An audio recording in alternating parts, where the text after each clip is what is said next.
కాకినాడ జిల్లా ప్రత్తిపాడు నియోజకవర్గ కేంద్రం అగ్నిమాపక వారోత్సవాలు ఈ నెల 14వ తేదీ నుండి 20వ తేదీ వరకు నిర్వహించడం జరుగుతుందని ప్రత్తిపాడు ఇన్ఛార్జ్ అగ్నిమాపక శాఖ అధికారి ఎంజీ రత్నంరాజు తెలిపారు. ఈ అగ్నిమాపక కేంద్రం పరిధిలోని కిర్లంపూడి, ఏలేశ్వరం, ప్రత్తిపాడు, శంకవరం, రౌతులపూడి, రాజవొమ్మంగి మండలాల పరిధిలో గ్రామాల్లో అగ్నిమాపక వారోత్సవాలను ప్రత్తిపాడు సర్పంచ్ గుడాల విజయలక్ష్మి జెండా ఊపి ప్రారంభించారు. ఈ సందర్భంగా అగ్నిమాపక వారోత్సవాలను పురస్కరించుకుని వారు మాట్లాడుతూ విద్యుత్ వైర్ల వద్ద షార్ట్ సర్క్యూట్ లేకుండా చూడటం, గ్యాస్ పొయ్యి వాడకాలపై మహిళలకు అవగాహన కల్పించడం, పిల్లలను వంటగదికి వెళ్లకుండా చూడడం, పెద్దలు ఎప్పటికప్పుడు పర్యవేక్షించడం, గ్యాస్ సిలిండర్ వద్ద రెండో సిలిండర్ లేకుండా చేయడం, గ్యాస్ సిలిండర్ రెగ్యులేటర్ ఎప్పటికప్పుడు ఆఫ్ చేయడం వంటివి చేసినప్పుడు కొంతవరకు ప్రమాదాలు తగ్గుతాయని తెలిపారు. ఈ కార్యక్రమంలో లీడింగ్ ఫైర్ మ్యాన్ పుల్లా సత్యనారాయణ, సిబ్బంది తదితరులు పాల్గొన్నారు. ఈరోజు కాకినాడ జిల్లా ప్రత్తిపాడు అగ్నిమాపక కేంద్రం నుంచి జరిగిన అగ్నిమాపక వారోత్సవాల సందర్భంగా ఏప్రిల్ 14వ తారీఖు నుంచి 20వ తారీఖు వరకు అగ్నిమాపక వారోత్సవాలు నిర్వహిస్తున్నామండి. దీని సారాంశం ఏంటంటే, ఈ అగ్ని ప్రమాదాలు ఎండల ముదిరున్న కారణం చేత ఎండాకాలంలో ఏమేమి జాగ్రత్తలు తీసుకోవాలి, పొయ్యి దగ్గర ఎలా ఉండాలి, గ్యాస్ దగ్గర ఎలా ఉండాలి, గ్యాస్ దగ్గర ఎలా ఉండాలి అనే అగ్నిమాపక సూచనలు చెప్పడం కోసం రోజుకొక కేంద్రం తీసుకొని పెట్రోల్ బంకులు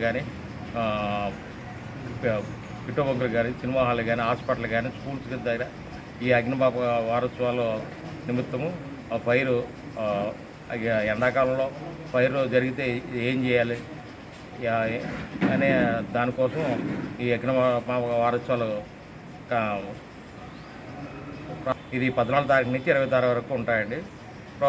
రోజుకొక పెట్రోల్ బంక్ కానీ, గ్యాస్ కంపెనీ కానీ, స్కూల్ కానీ, హాస్పిటల్ కానీ, బస్ స్టాండ్స్ కానీ దగ్గరికి వెళ్ళి ఈ అగ్నిమాపక వారోత్సవాల సందర్భంగా అగ్ని దగ్గర ఎలా ఉండాలి, ఫైర్ అయితే ఏం చేయాలా, ఎవరికి చెప్పాలా, ఈ జాగ్రత్తలన్నీ చూడటం కోసం ఈ వారోత్సవాలు ఏర్పాటు చేస్తామండి.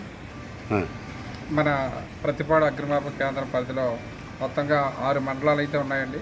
ఒకటి ప్రత్తిపాడు, కిర్లంపూడి, ఏలేశ్వరం, రౌతులపూడి, శంకవరం మరియు మన రాజవొమ్మంగి మండలాలు, ఇలా 6 మండలాల్లో అనేక గ్రామాల్లో ఈ యొక్క వారోత్సవాల కారణంగా అవేర్నెస్ ప్రోగ్రాంలు నిర్వహించడం జరుగుతుంది. కాబట్టి ప్రజలందరూ ఉపయోగించుకొని అగ్నిమాపక శాఖ పట్ల, అగ్ని ప్రమాదాల పట్ల నివారణ చర్యలు అందరూ తెలుసుకుంటారని కోరుకుంటున్నాం. అదే ఈ అగ్నిమాపక వారోత్సవాల్లో భాగంగా ప్రజలందరూ ఏ విధమైన జాగ్రత్తలు తీసుకుంటే అగ్ని ప్రమాదాలు నివారించగలం అనే విషయాలు తెలియజేద్దాం అనుకుంటున్నామండి. ముఖ్యంగా అగ్ని ప్రమాదాలు మనకి ఇంట్లో గ్యాస్ సిలిండర్ వల్ల ఎక్కువగా అగ్ని ప్రమాదాలు జరుగుతున్నాయి.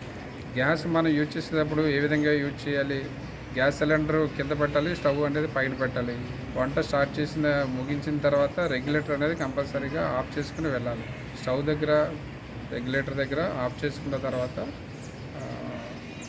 కానీ ఈ జాగ్రత్తలు తీసుకోలేనప్పుడు అగ్ని ప్రమాదాలు ఎక్కువ జరిగే అవకాశం ఉంది. ఇంట్లో వెంటిలేషన్ ఉండాలి. ఇన్ కేసు ఏమైనా గ్యాస్ లీక్ అయితే అది బయటికి పోయేటట్టు కిటికీ తలుపులన్నీ తీసి ఉండాలి. లీక్ అయినప్పుడు రెండు సిలిండర్లు ఉన్నప్పుడు 2 వేరు చోట్ల పెట్టాలి. ఒకే చోట 2 సిలిండర్లు ఉంచరాదు. ఎలక్ట్రికల్ స్విచ్లు, వైరింగ్లు షార్ట్ సర్క్యూట్లు జరుగుతూ ఉంటాయి కాబట్టి అవి మనం ఎప్పటికప్పుడు ఇన్స్టాల్ చేసుకుంటూ కొత్తవి మార్చుకునే విధంగా సరైన ఐఎస్ఐ మార్క్ గల వైరింగ్ను యూజ్ చేయాలి.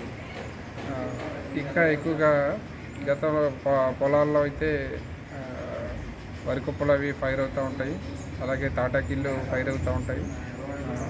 అది ఎవరైనా కేర్లెస్గా అవి సిగరెట్లు వేయడం వల్ల జరుగుతూ ఉంటాయి. కాబట్టి అలాంటి ఏమైనా ఉంటే ముందుగానే గుర్తించి మాకు సమాచారం తెలియాలని కోరుకుంటున్నాను.